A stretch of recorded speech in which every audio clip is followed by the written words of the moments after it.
Hey, it's Pepper here. I just wanted to start this video off with a disclaimer. I am not a person of color. I'm very white, and I speak on this as someone not personally affected by it, other than my peace of mind. So, I was on call with one of my black friends, and I asked her what I should do for my next video, and she proposed the idea of discussing racism in the queer community. And I thought that would be a good idea, as it blends quite well with another discussion I wanted to have about exclusionists in the queer community. We need to talk about racism, sexism, and exclusionists in the LGBTQIA2+ community. Oh, also, sorry if I sound like a little different in this video because I'm recording this audio in a different place than I usually do. So, yeah. Now, before I actually start discussing this topic, I want to say that I'm very disheartened and disappointed that this is even a discussion we need to have, because in my personal beliefs, everyone's identity is valid. Maybe not Felix Cypher's, but I digress. Regardless of gender, pronouns, sexuality, romantic attraction, skin color, body type, etc., I feel that everyone is valid, and I feel really, really bad whenever I see people bashing other people online for any reason, and especially so when it's a space such as the queer community, because LGBTQIA2+ is all about inclusivity. And the added "two" literally means two-spirited, and it's used by people of color. So I just find it really crazy that people are racist in this community. And I hope this problem gets addressed and fixed. Okay, now that I've gotten all of that out of the way, I'm going to talk about these topics in order of racism, then exclusionists. Here we go. So, in some of my posts talking about the video, I was saying I'm going to include more clips of people, but I was so naive because I thought more people would be talking about this because it's a really big problem and it affects a lot of people. But sadly, not a lot of people were talking about this with clips I found useful in this discussion. All of this to say, this is not publicized in media nearly as much as it should be, and I think that the first thing I would really like to talk about is why are people in the LGBTQIA2+ community, which is a large advocate for inclusivity, this racist? Internalized anti-Black beliefs and anti-Blackness is absolutely rampant among non-binary people, among leftists, among everyone. Speak on it. And even in our own communities, like the internalized anti-Blackness is very real. It's a mass psychosis, and I feel like social media, especially like socialist or leftist media, it's not exempt from it. Absolutely. I think that's such an important conversation to have that I feel like I've had so many times with so many Black people. Yeah. I think it's almost implicit to the Black queer experience is knowing we walk through it's whatever leftism and, we love each other, peace and pride, and you still walk into the room, still walk into the gay bar, you still walk into the queer function, you still walk into the zine making fair a little differently than everybody else. And yes, like these people that are supposed to be, or a lot of the times purport to be in community with you, will unknowingly, unwittingly, not be. I really resonate with this clip because I really think I couldn't agree more. The queer space is all around the world, and in every part of the world, especially America, where a lot of queer people are, we're surrounded by racism and discrimination of all sorts. And I think that sometimes when these racist people are surrounded by all these negative things, they might subconsciously internalize it, even if they don't mean to discriminate against others. And this is especially a problem in America because of a certain ginger Jew in the office right now who is very politically on the right and very conservative and racist and homophobic. But when you're queer and not colored, it's easy to accidentally internalize that racism because it's not part of your identity. It doesn't go against you yourself. So when there's people who are queer and colored, they don't really internalize either because they are both of those things. And fuck Trump. Now, I'm not making excuses for anyone. I've met people who are queer and definitely racist, and not subconsciously or internally because of media. No, they're literally just racist. And I oftentimes find that queer people raised in households that have politically right beliefs, right as in on the right, not as in correct, they often become racist, consciously or subconsciously, because they're not a person of color and they were raised around a politically right belief that have a lot of internal, intentional exclusion and racism and sexism and homophobia and xenophobia just in general. And those people are literally just racist. I'm not making excuses. It doesn't matter if you're doing it consciously or unconsciously, or if it's internalized or not. At the end of the day, it's still racist behavior, and it's still a problem in every single community. I just find it bad that the queer community is not exempt from racism, because the whole point of all these things like Pride Parade are for inclusion within society, and to exclude people from your community that stands 10 toes down on including people is just personally really gross and weird to me that people would do this, whether or not it's on purpose. And I think it's literally just a huge discussion that I couldn't even scratch the surface of, because this is happening everywhere to a lot of people. And this discussion really opens up into how people are born and raised into bad, exclusive beliefs. And when those people are, for one reason or another, queer, they focus on those negative, hateful, and or harmful beliefs onto people of color. And I just think that that's horrible, a really, really horrible thing, that I live in a country where people are raised to not love their neighbor and raised with beliefs of white supremacy that their parents have. And it's just horrible that the prejudice of all the previous racist generations is being passed on to people my age and others older, and even people younger than me who might not even be able to grasp the concept of why this is a huge problem that needs to be addressed and fixed ASAP. I really can't understate my disappointment in American systems of beliefs that people in America have been raised with the belief of people of color being lesser in some way from the very moment they are taught about literally any history. They're taught that people of color are called Native Americans, which is purposefully built on the bias of excluding from the rest of Americans, which is crazy because, like, people of color were in America first. Low-key, white people should be called invasive Americans, I'm not gonna lie. Anyway, we're raised in America that segregates people by color, and literally still are segregating people through environmental segregation like redlining, which still affects all of America today. Anyway, overall, I just think that people need to learn to let go of these outdated 1619-ass beliefs of others being lesser based on different environmental characteristics because of places that we are from, just because of a little bit of melanin in someone's skin, just because some curls in someone's hair, just because they don't look like a fucking Cheeto Puff or Monokuma's left side, or they don't sound like this. Headphone warning, by the way. Today I'm climbing up the stairs to get to the top. Oh no, I've fallen like my friend Sleepy Joe.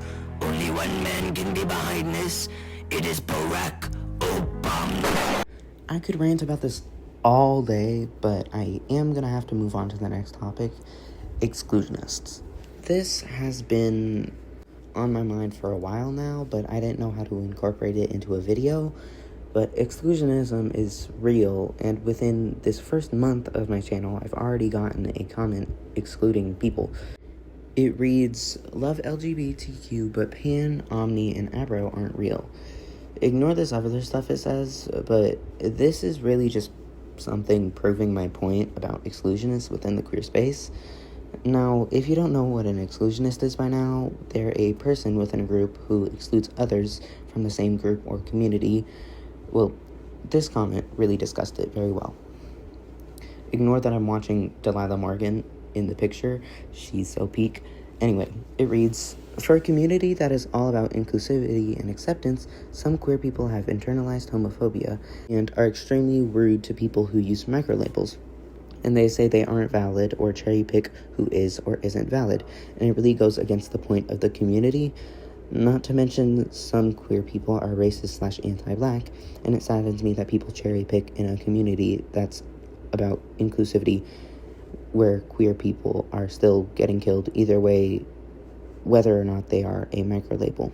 And I couldn't agree more, even though I did paraphrase that a little bit. It's very weird and sad that people try to dictate whose identities are valid and real things. The idea of an exclusionist in the LGBTQIA2 plus community first came to me when I saw a post about lesboys being valid, and I was confused because I've never heard that term before. So I went to the comments and it was full of people saying lesboys don't exist. So I looked it up and I found out what it meant and I moved on. It was really bugging me that people would purposefully exclude someone just because they can't grasp the concept of a lesbian who is masked or, similar things being called a lesboy, because the comments were filled with a bunch of hate saying that lesboys were invalid or not real, or that they were just normal lesbians and shouldn't be called lesboys.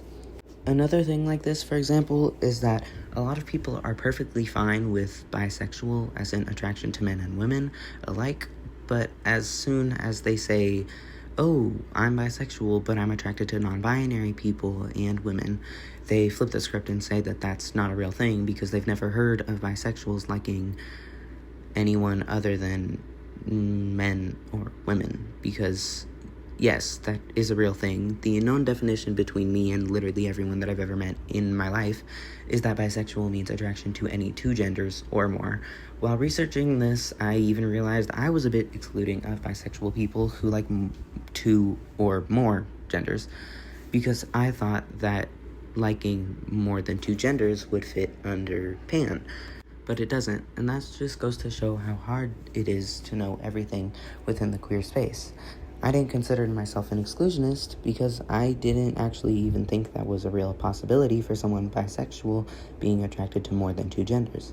I was just unaware that that existed. Also, I wasn't an exclusionist even then because exclusionists are actively discriminatory. There's a type of people who will literally tell you to get mental help if you say that you are asexual or aromantic or literally anything similar.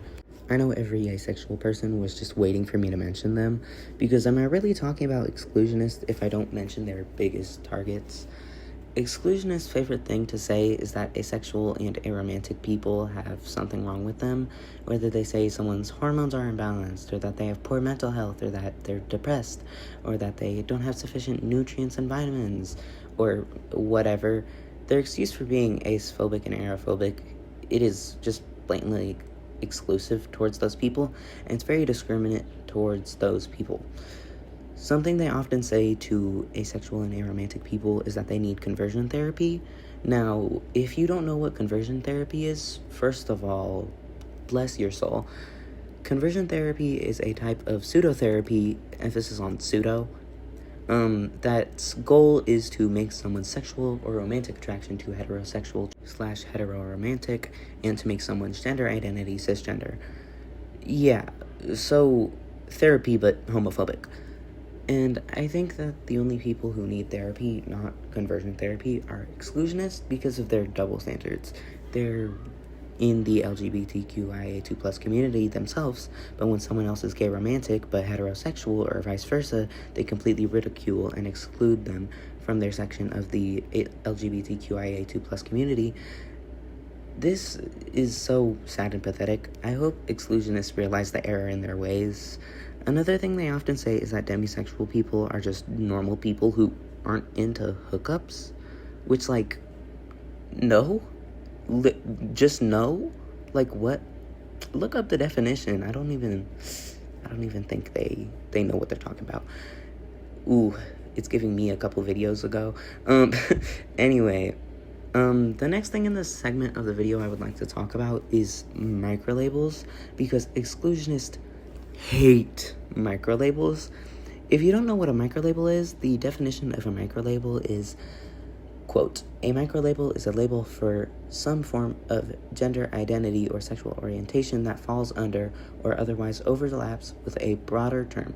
Microlabels are often described as hyperspecific, meaning that they describe a very specific experience of a gender, sexuality, etc. And I want to clarify that some microlabels are widely used. For example, demisexual.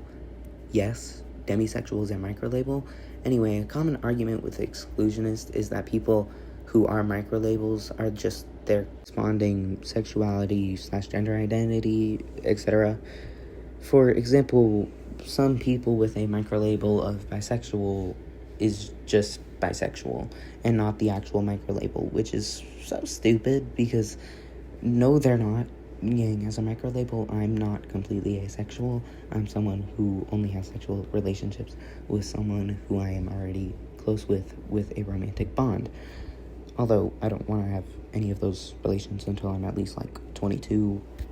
Also, I'm still kind of wavering between asexual and demi. But anyway, enough about me.